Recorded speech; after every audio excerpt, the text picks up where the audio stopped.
The other thing that people often talk about, and you cited earlier, is the mobility that renting gives you. Yeah.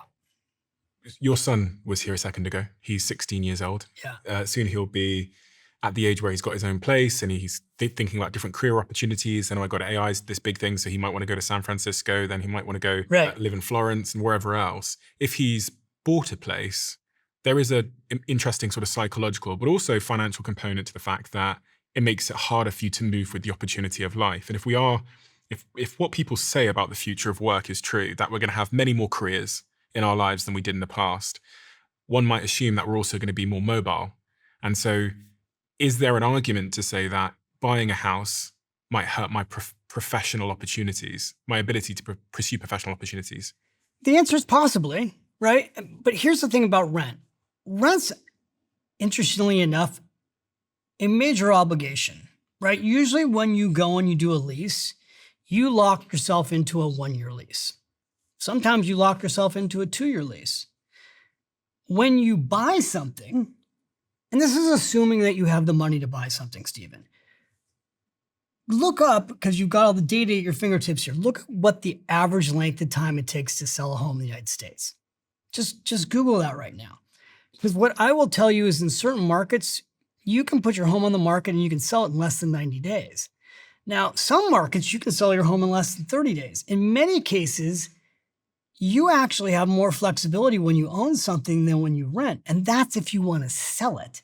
It says the average time from listing to sale is about 47 to 62 days from listing to closing in 2025, including 16 days on the market and 30 to 45 days to close. That's called less than 2 months.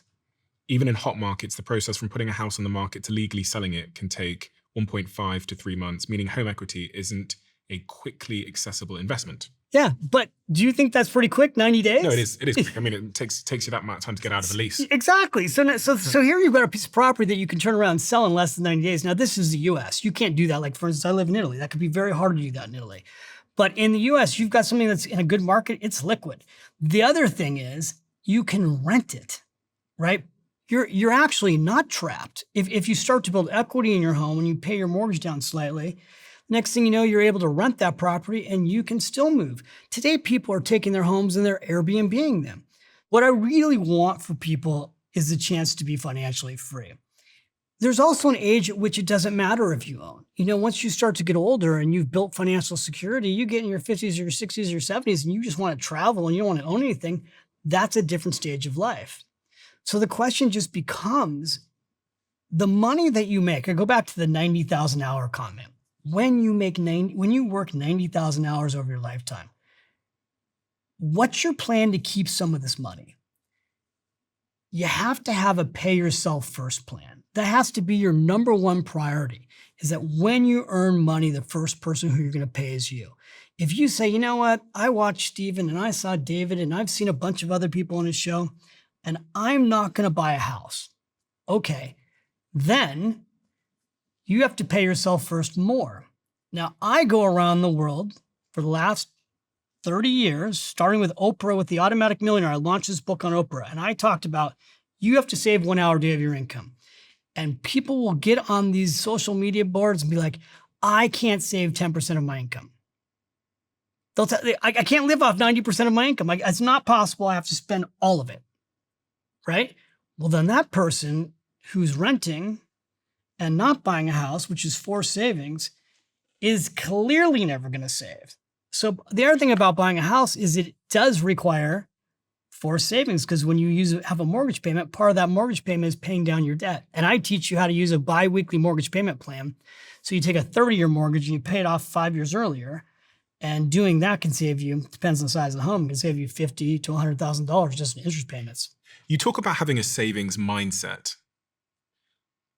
What is a savings mindset? And how does one go about saving if they are one of those people that says, listen, I'm barely getting by as it is, David? Yeah.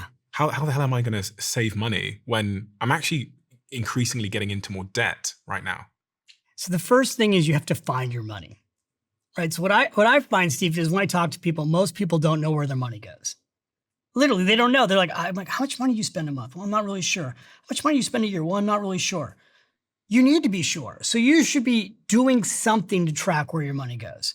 Now, you can be sophisticated. You can use an app that will track where your money goes. You can also take out a pad of paper. And I give people a 7-day financial challenge. For 7 days, just bring a little pad of paper with you and write down every single day where your money goes. Now, why do I want people to do that? Because most people today are spending money unconsciously. I go back to these phones. The fact that I don't even have to carry a wallet anymore, right? It's just click, click, click and pay for things. We've lost touch with spending money. So when people start to see what they're really spending, it's a wake-up call. The biggest thing I've been sharing lately is what does it take to blow $10,000 a year per day in terms of spending? How much money do you need to spend a day to blow $10,000? Now show us here. Now we happen to have we have pounds today, right? So I'm holding, Stephen, right now, I'm holding what is known as a brick.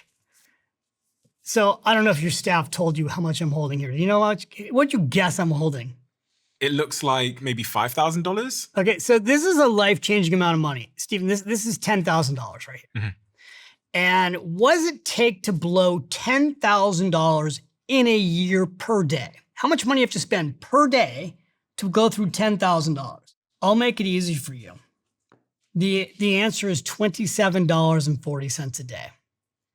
$27.40 a day adds up equaling $10,000 over the year. Now, before we go through where do you spend this money and how do you waste $27.40 a day, the question becomes, if you didn't waste $27.40 a day and you were able to get yourself to invest $10,000 a year, what could this be worth over time? And the answer is, in 40 years, if this was in the S&P 500 fund, which you quoted earlier, and you earned 10% annually with reinvested dividends, that stack there would grow to over $4,400,000 if you invested $27.40 a day. Pass me this big brick. Yeah. So if I save half of this a day, then did you say 40 years? In 40 years. So let me give you the math on a couple different ways of doing this. Okay, so what would happen if you invested roughly half of this a day? The number I use is $27.40 a day. It's the magic number. That equals $10,000 a year. If you invested that a day for 40 years, you'd have over $4,424,000. If I invest $27 a day, in 40 years, I'll have $4 million. Over $4 million. Let's go through the yeah buts now, because people are going to hear this. Some people are going to go, wait, what? And then we'll talk about where you find $27.40 a day. Yeah, but $4,400,000 won't be worth a lot of money in 40 years. With inflation, it won't be worth that much. It won't have the same purchasing power. My answer would be, it's worth a whole lot more than zero, right? If you're not saving any money, if you can't save $27.40 a day, you won't have $4,400,000. Yeah, but with taxes, it won't grow that much. Well, it could if it was in a retirement account. You wouldn't be paying taxes on the money. Yeah, but it's not possible to earn 10% on my money. Well, the stock market for over 100 years has averaged over 10% annually with reinvested dividends. Yeah, but the stock market's risky and complicated. Well, no, it's not. If you bought an index fund, it's actually not that risky and complicated. Yeah, but I don't know. I don't know how to get started. Well, you could start really easily. You could open up a brokerage account. You could go to a Charles Schwab, Fidelity. I'm literally going to go through them all. Vanguard, Robinhood, Coinbase, Acorns, and in less than 10 minutes, you could open up an account and be saving, pick a dollar amount, $5 a day, $10 a day, $27 a day, and that could change your life. Now, why is $10,000, Stephen, such an important dollar amount? Here's what I can tell you, having done this for 30 years. This dollar amount right here, first of all, this is 1 in 2 Americans don't have $1,000 in a bank account right now. So this is 10 times what 1 out of 2 Americans have. But more importantly, $10,000, when we do surveys and we ask people, how much money would it take to totally change your life? The answer is not $1 million. The answer is not $100,000. The answer is actually $10,000. And the question is, why is it 10,000? And the reason is that's about what the average person has in credit card debt. And they feel like they're drowning, like you talked about earlier. And they know that that could pay off their credit card debt. Or they have a job they don't like. And if you knew that if they had $10,000 in a savings account, they'd quit that job and they'd be free. They'd have to go find another job. Or start a business or something. Or start a business.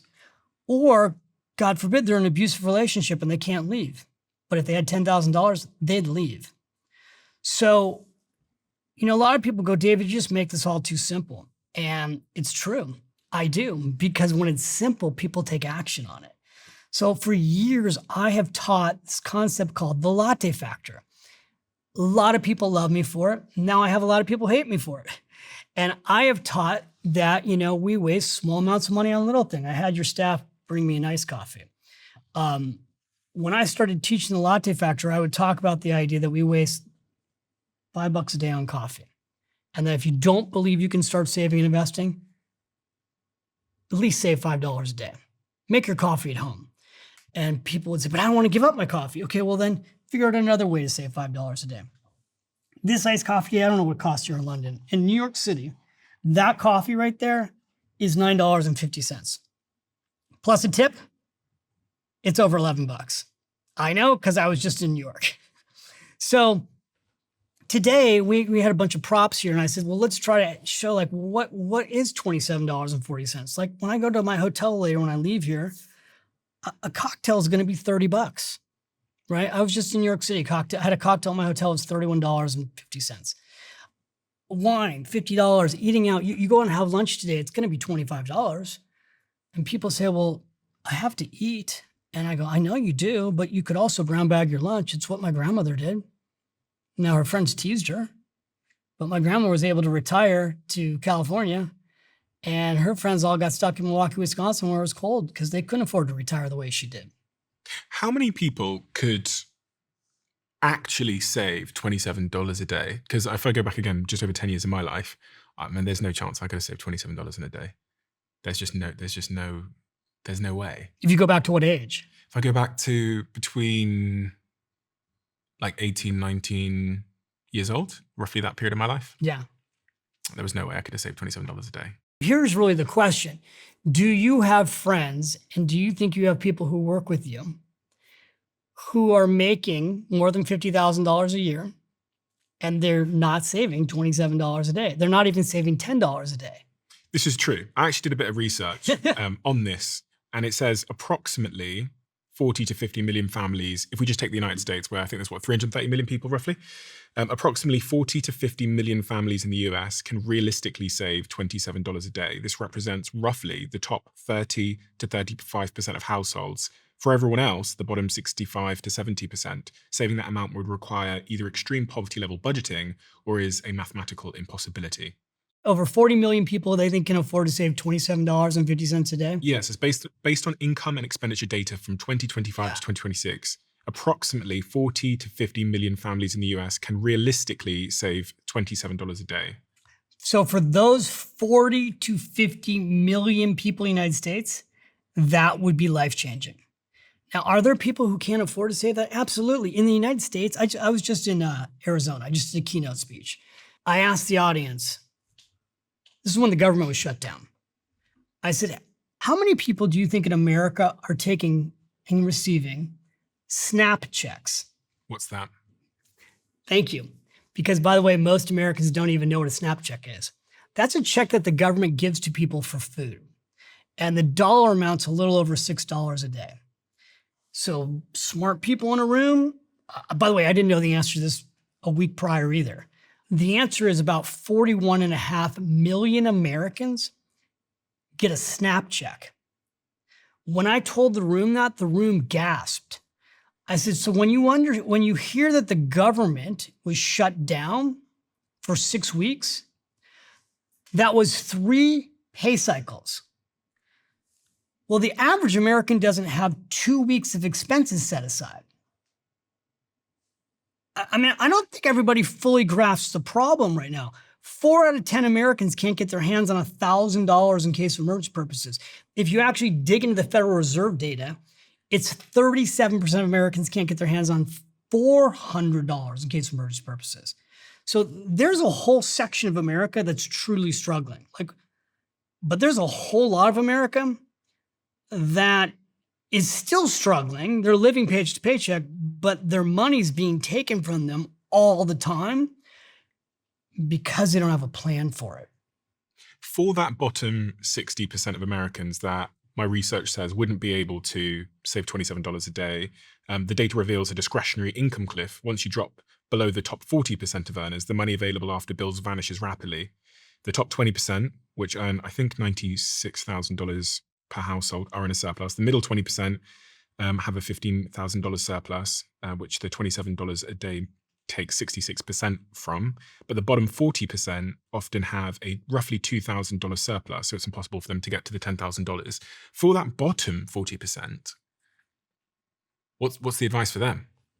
Start with something. Okay, so like we took this 50 and we said cut it in half to 25. I would say, can you save $1 a day? I have actually talked about this idea. Really simple. Could you save $10 a day for 100 days? So like if you're listening to me and you happen to really be struggling right now, my question would be, could you save $10 a day for 100 days? Why? Because it would get you to your first $1,000. And you now have more than 50% of Americans who don't have savings. And I can't tell you how many people have come back after 100 days and said, okay, I did it. It wasn't easy. For some people, saving $10 a day could be really, really hard. But you're into fitness. You saw my son who just came in here. Fitness is built through daily action, right? It's built through daily action, daily eating well, going to the gym, doing certain things on a regular basis. Saving's the same thing. There's a company called Acorns. I invested in Acorns back in 2015. Acorns came up with an app that helps you roll your change up. So if I go to Starbucks and I spend $9.50 on a coffee, you can round it up where the 50 cents to $10 is put into investments. Just rounding up your change.